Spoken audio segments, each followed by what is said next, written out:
Former WCW World Champion Lex Luger will be inducted into the Hall of Fame of this year's class of 2025. Just based on the merits and the career that he had, he's someone who should have been in a long time ago. But he also said in the video that they put out, if you asked him 20 years ago if he thought this would ever happen, his life had taken such a dark turn that he figured wrestling was a dead end for him from here on out. His run-ins with the law, his battle with drugs and alcohol, he's estranged from his children. They want nothing to do with him.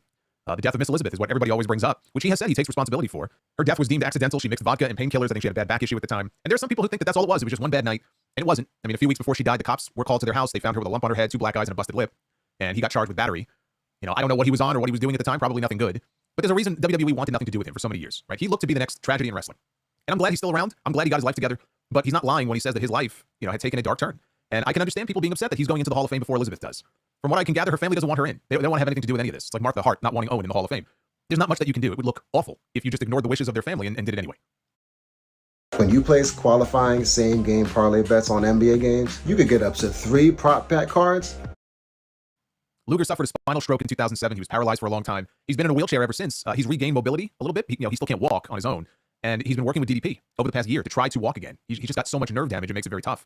But WWE posted a video of Luger training with DDP on February 19th, when Cody Rhodes pays him a surprise visit to give him the good news in person that WWE is inducting him into the Hall of Fame this year.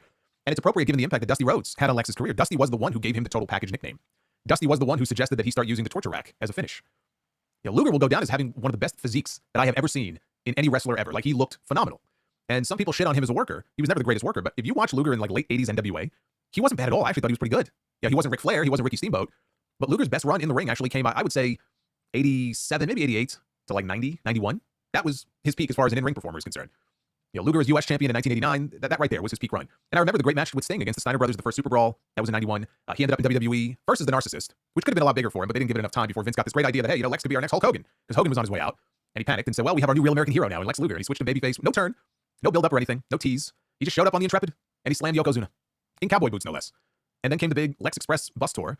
And I did notice, I have not watched it yet, so I don't know exactly what it is, but the WWE Vault channel on YouTube just posted like a 3-hour-long video of behind the scenes on the Lex Express. So I would imagine it's just a ton of video from the bus tour, some of which maybe we haven't seen before. I mean, I've seen some of the footage, but I'm kind of interested to dive into it. I guess I can't tonight, but this week I want to dive into it and see what's in there. But they put him on a bus, and they sent him around the country for 6 weeks, only for him to not win the championship from Yokozuna at SummerSlam, which was the kiss of death. And he knew going into the bus tour, apparently, that he wasn't winning the title. So maybe that's why Bruce Pritchard said he was so cranky. Look, I'd be cranky too if I had to ride around on a bus for my entire summer and be away from home and not get to sleep in my own bed. But he was part of one of the most famous finishes in Royal Rumble history, where he and Bret Hart went out over the top rope together. Again, he failed to win the title at WrestleMania 10. He's part of one of the most famous moments in wrestling history, actually 2 of them, in WCW. His return to the company on the very first Monday Nitro, which no one was expecting, not even Vince McMahon. People were shocked when they saw him walk out there during that Sting Ric Flair match, and then submitting Hogan in the torture rack to win the WCW title on the 100th episode of Nitro, one of the all-time great moments from that Monday Night War period. And that's where his career pretty much peaked. He never had another moment that matched it after that. And Vince did not bring him over after he bought WCW, or if he tried to, Luger was probably content to just sit home and collect a guaranteed paycheck from Ted Turner. Well, the Ted Turner was long gone at that point from AOL Time Warner, I guess I should say. And his life just went downhill from there. But Lex has turned into a real redemption story. Now he doesn't come across as arrogant. He comes across very humble, always with a smile on his face. He acknowledges his mistakes. He's been through a lot of physical challenges. It's jarring to see him so frail and in a wheelchair after seeing him with the body that he used to have. But he's just got such a positive outlook on things. It's nice to see. He said once that if he ever got inducted into the Hall of Fame, he might pop out of his chair for that. He can stand up now. He did in the video with Cody. He gave Cody a hug. Him walking across the stage, or in this case the ring, I don't think that's going to happen without assistance. Right? Maybe one day. But you can't say that Luger did not have a Hall of Fame career and wasn't one of the biggest stars of that 1980s and 1990s period, which was like the golden age of wrestling. It really was. And so in terms of the NWA, you think of Flair, and you think of Dusty, and you think of the Road Warriors, and you think of Sting, and you think of the Horsemen, and you think of Lex Luger. Luger was a horseman too. Luger was a part of all of that. Absolutely. And as far as who should induct him, Sting would make the most sense. I believe Sting is under something of a Legends deal with AEW, so that might complicate things. I don't know if Tony Khan would allow that. I don't see why he wouldn't.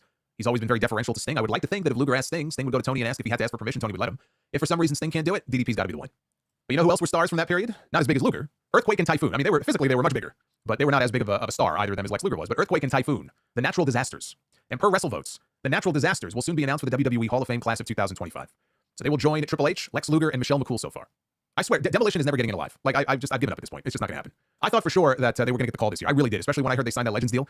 So, I mean, unless they put 2 tag teams in, I just don't see it happening. But the Natural Disasters, they weren't even a team for that long. They tagged for maybe a year and a half. I don't have an issue with Earthquake going into the Hall of Fame. He's former tag team champion, had a main event run with Hulk Hogan that did good business, had runs in WWE and WCW. Right? He also played Golga in the Oddities, which at one time was one of the most popular factions in the entire company during that Attitude Era.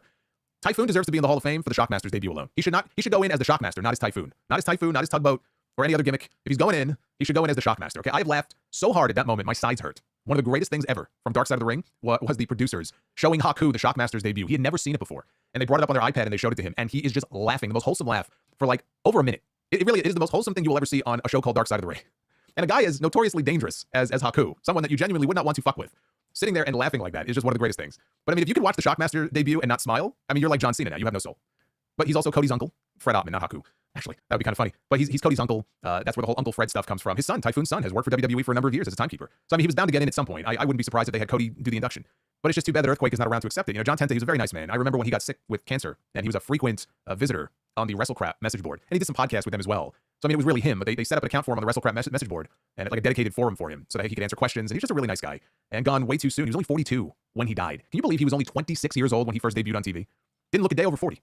He was still in his mid-20s when he worked that program with Hogan. That's crazy.